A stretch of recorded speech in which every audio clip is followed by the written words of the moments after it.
ನಾವು ಲೋಕಾಪುರ ರೈಲು ನಿಲ್ದಾಣಕ್ಕೆ ಬಂದೆವು. ಇದು ಕಾಮಗಾರಿಯ ಒಂದು ಪ್ರಗತಿಯನ್ನು ಪರಿಶೀಲಿಸಲಿಕ್ಕೆ ನಮ್ಮ ಎಲ್ಲ ರೈಲ್ವೆ ಹೋರಾಟ ಸಮಿತಿಯ ಎಲ್ಲ ಪದಾಧಿಕಾರಿಗಳು ಜಮಖಂಡಿ, ರಬಕೈ, ಬನಹಟ್ಟಿ, ಮುಧೋಳ ಮತ್ತು ಲೋಕಾಪುರ ಭಾಗದ ಎಲ್ಲ ಸಮಿತಿಯ ಸದಸ್ಯರು ನನ್ನ ಜೊತೆ ಅದಾರ. ಈ ಕಾಮಗಾರಿ ಒಂದು ಕೊನೆಯ ಹಂತದೊಳಗೆ ಅಂದ್ರೆ ಮುಕ್ತಾಯದ ಹಂತದಲ್ಲಿ ಐತಿ. ಇಲ್ಲಿ ರೈಲ್ವೆ ನಿಲ್ದಾಣದ ಕಟ್ಟಡದು ಒಂದು ಭವ್ಯ ಕಟ್ಟಡದ ಭಾಳ ಸಂತೋಷ, ಭಾಳ ಒಳ್ಳೆಯ ರೀತಿಯಿಂದ ಇಲ್ಲಿ ಕಟ್ಟಡವನ್ನು ನಿರ್ಮಾಣ ಮಾಡ್ಯಾರ. ಇದು ಪ್ಲಾಟ್ಫಾರ್ಮ್ ಮೇಲ್ಛಾವಣಿ ಅಂದ್ರೆ COP. ಇಲ್ಲಿ ಪ್ಲಾಟ್ಫಾರ್ಮ್ ಮೇಲೆ ಬಂದಂಥ ಪ್ರಯಾಣಿಕರಿಗೆ ಇದು ನೆರಳಿನ ವ್ಯವಸ್ಥೆ ಇದೆ. ಅದು ಮುಂದೂ ಹೊರದೈತಿ. ಅದರಂತೆ ಇದು ಒಂದು ಪ್ಲಾಟ್ಫಾರ್ಮ್, ಇದು ಎರಡನೇ ಪ್ಲಾಟ್ಫಾರ್ಮ್, ಆ ಕಡೆ ಮೂರನೇ ಪ್ಲಾಟ್ಫಾರ್ಮ್. ಇಲ್ಲೇ ಪ್ಯಾಸೆಂಜರ್ ರೈಲುಗಳು ಬರೋದು ಮತ್ತು ಇಂಜನ್ ಕಟ್ ಮಾಡಿ ಆ ಲೈನ್ಲಿಂದ ಮುಂದೆ ಹೋಗಿ ಮತ್ತೆ ಬಾಗಲಕೋಟೆ ಕಡೆ ಇಲ್ಲಿಂದ ಹೊರಡೋದು.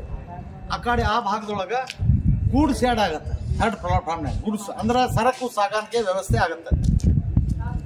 ಆಗತ್ತೆ. ಆಮೇಲೆ ಇಲ್ಲಿ ಇದು ಏನಂತ ಟ್ರ್ಯಾಕ್ ಫಿಟ್ಟಿಂಗ್ ಅಂತಾರೆ. ಇದು ಈ ಮಷೀನ್ ಏನು ಬಂದದಲ್ಲ, ಇದು ನಿಂತೈತಿ.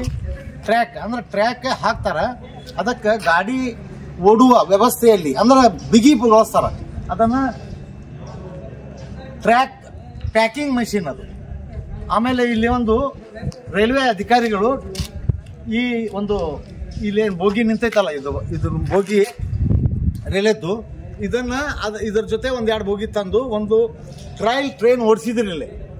ಅಂದ್ರೆ CRS ಮಾಡಬೇಕಾಗಿತ್ತು. ಮುಂದೆ CRS ಮಾಡಿದಾಗನ ಇಲ್ಲಿ ರೈಲ್ವೆ ಬರ್ತೈತಿ. ಆ ನಿಟ್ಟಿನೊಳಗೆ ಮೊದಲ ಭದ್ರತಾ ಅಧಿಕಾರಿಗಳು ಅಂದ್ರೆ ರೈಲ್ವೆ ಅಧಿಕಾರಿಗಳು ಇದು ಟ್ರಯಲ್ ಮಾಡಿದ್ರು. ಅವರು ಅಂದ್ರೆ CRS ಅಂದ್ರೆ ಚೀಫ್ ರೈಲ್ವೆ ಸೇಫ್ಟಿ ಆಫೀಸರ್ ಬರ್ತಾರೆ. ಅದನ್ನು ಸ್ಪೀಡ್ ಟ್ರೈನ್ ಓಡಿಸಿ 120 ಸ್ಪೀಡ್ ಗತಿಯಲ್ಲಿ ಟ್ರೈನ್ ಓಡಿಸಿ ಈ ಮಾರ್ಗ ಅಂದ್ರೆ ಇದು ಟ್ರ್ಯಾಕ್ ಪ್ಯಾಸೆಂಜರ್ ರೈಲು ಓಡಿಸಕ್ಕೆ ಯೋಗ್ಯತೆ ಪಡೆದೈತಿ ಅಂತ ಹೇಳಿ ಒಂದು ಸರ್ಟಿಫಿಕೇಟ್ ಕೊಟ್ಟ ಮೇಲೆ ಇಲ್ಲೇ ರೈಲ್ವೆ ಓಡ್ತೈತಿ. ಆ ನಿಟ್ಟಿನೊಳಗೆ ಈ ಲೋಕಾಪುರದಲ್ಲಿ ನಡೆದಂಥ ಒಂದು ಕಾಮಗಾರಿ ತೃಪ್ತಿಕರ.